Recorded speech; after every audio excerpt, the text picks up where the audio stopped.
Assalamualaikum warahmatullahi wabarakatuh.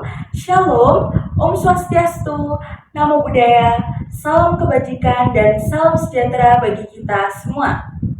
Selamat pagi teman-teman yang saya cintai. Selamat pagi juga dosen pengampu mata kuliah Pancasila, Ibu Elizabeth yang saya hormati.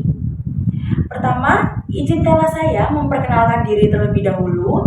Nama saya Florencia Angelina Hayu dan saya dari Prodi Pendidikan Bahasa Inggris dengan NIM 24020084111. Pada kesempatan kali ini, saya akan membahas tentang aksiologi Pancasila sebagai dasar negara.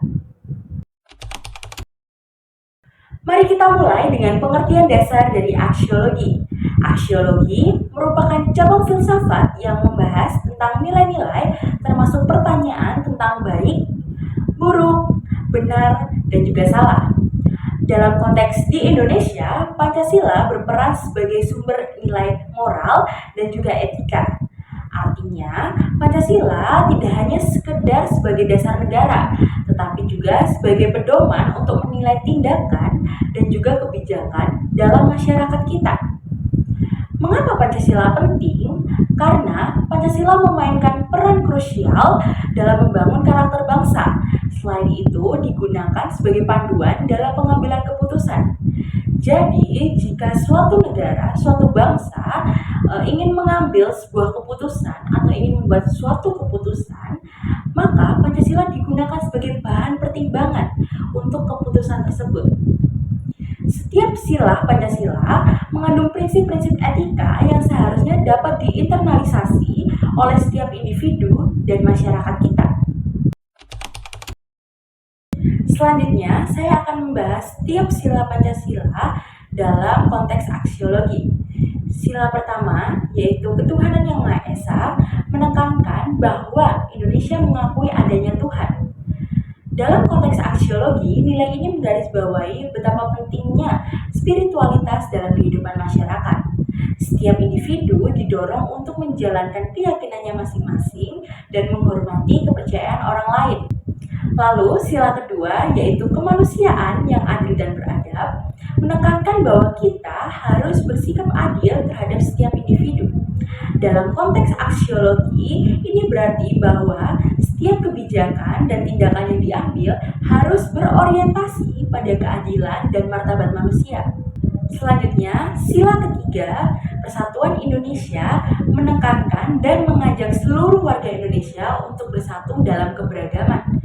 Nilai persatuan ini sangat penting untuk menjaga harmoni sosial. Hal ini menuntut kita untuk mengesampingkan perbedaan demi kepentingan bersama.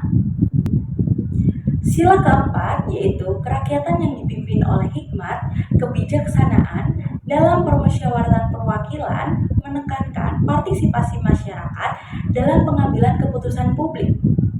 Dalam konteks aksiologi, suatu keputusan yang baik harus diambil melalui musyawarah mufakat dan juga mempertimbangkan dari berbagai perspektif yang ada.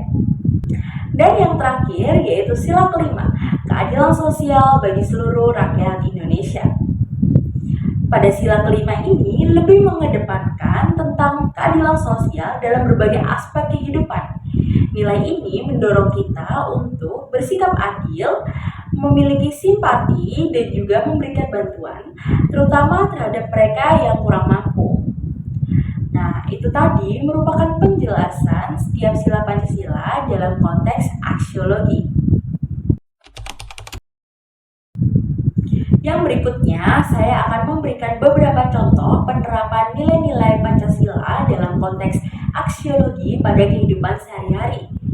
Yang pertama adalah ketika pemerintah meluncurkan program bantuan sosial seperti kartu sembako ataupun bantuan langsung tunai.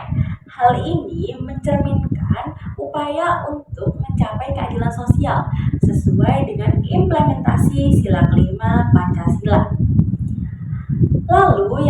kedua adalah kegiatan bakti sosial, di mana dilakukannya penggalangan dana kepada korban bencana ataupun untuk tetangga yang mengalami musibah.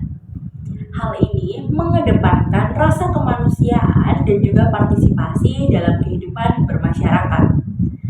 Dan yang terakhir adalah di bidang politik, di mana masyarakat juga aktif dalam pemilihan umum dan menggunakan hak suara mereka secara bijak.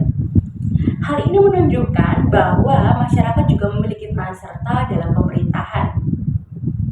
Opini saya mengenai topik kali ini adalah nilai-nilai yang terkandung dalam sila Pancasila sangat relevan dan penting dalam kehidupan berbangsa dan bernegara.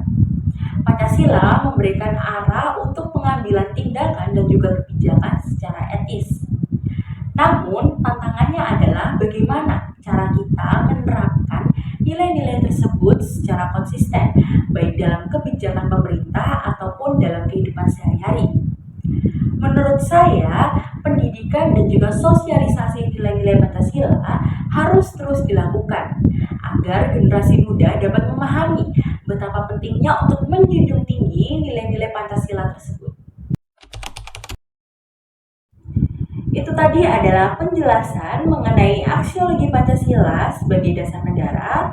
Sekian pembahasan dari saya. Apabila ada kesalahan kata, saya mohon maaf. Terima kasih dan sampai jumpa.